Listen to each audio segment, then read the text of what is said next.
तो एक शानदार कृषि व्यवसाय का आइडिया है, लेकिन उसे जमीन पर कैसे उतारा जाए, ये सबसे बड़ा सवाल है ना? तो आज हम कॉर्नेल प्री प्लानिंग गाइड के आधार पर इसी पर बात करेंगे। देखेंगे कि कैसे एक आइडिया को एक ऐसी ठोस प्रोडक्शन योजना में बदला जा सकता है। एक ब्लूप्रिंट तैयार करेंगे बिल्कुल शुरुआत से। तो आगे हम 5 जरूरी कदमों पर नजर डालेंगे। पहले समझेंगे कि ये प्रोडक्शन ब्लूप्रिंट आखिर है क्या, फिर जमीन, इमारतों और उपकरणों की योजना बनाएंगे, और हाँ, सबसे जरूरी, आखिर में इन सब का खर्चा जोड़ेंगे। चलिए शुरू करते हैं। तो आइडिया तो आ गया, बहुत बढ़िया। पर अब आगे क्या? असली चुनौती तो अब शुरू होती है। एक आइडिया को एक असली बिकने वाले प्रोडक्ट में बदलना।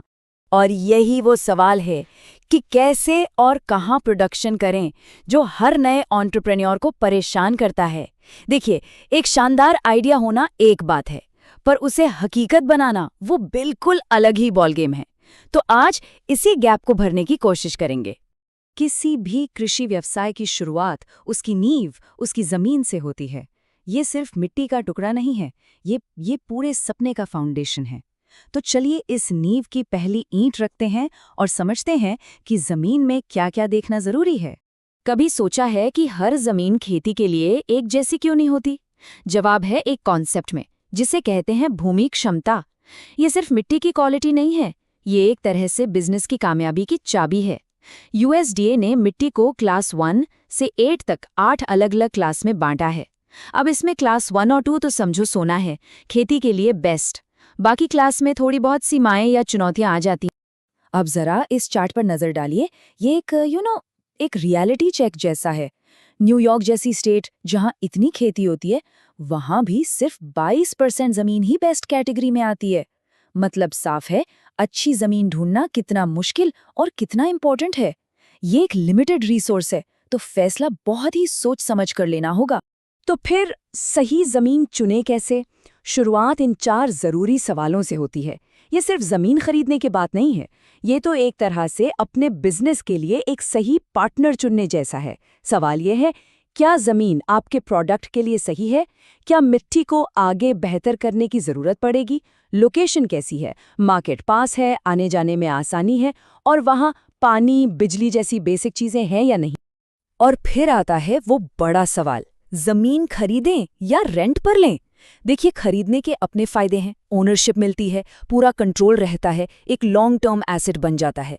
लेकिन इसके साथ एक बड़ी फाइनेंशियल जिम्मेदारी भी आती है। दूसरी तरफ रेंट पर लेने से शुरुआती खर्चा कम होता है, फ्लेक्सिबिलिटी मिलती है, लेकिन हमेशा एक अनिश्चितता बनी रहती है कि आगे क्या होगा। तो क्या सही है, ये पूरी तरह लॉन्ग टर्म योजनाओं और बजट पर निर्भर करता है। ओके, तो नींव तो रख दी, अब वक्त है उस पर स्ट्रक्चर खड़ा करने का। हमारा अगला कदम है सही इमारतें और सुविधाएं चुनना, जिससे बिजनेस अपना घर कह सके। यहाँ पर ना थोड़ा सा ध्यान रखना है, हर एक्स्ट्रा चीज का मतलब है एक्स्ट्रा खर्चा। तो सबसे अच्छा तरीका है एक लिस्ट बना लेना, एक मस्ट हैव लिस्ट और एक नाइस टू हैव लिस्ट। शुरुआत में फोकस सिर्फ उन चीजों पर होना चाहिए जो बिजनेस के लिए बिल्कुल बिल्कुल जरूरी हैं। जमीन की तरह ही यहाँ भी ऑप्शन है, या तो बिल्कुल नया बनवाएं, या किसी पुरानी बिल्डिंग को रेनोवेट कर लें, या फिर रेंट पर ले लें। हर ऑप्शन की अपनी अलग कॉस्ट और अपने फायदे नुकसान हैं। बजट और टाइम, ये 2 चीजें तय करेंगी कि कौन सा रास्ता बेस्ट रहेगा। चलिए एक रियल एग्जाम्पल देखते हैं, फिंगर लैक्स ब्रांडी का। उन्होंने अनुमान लगाया कि अपनी मौजूदा इमारतों को रेनोवेट करने और उसमें थोड़ा बहुत ऐड करने में लगभग $17,500 का खर्चा आएगा। ये एक अहम नंबर है, जो दिखाता है कि योजना कैसे नंबर को सामने लाती है। और ये पैसा क्यों जरूरी था?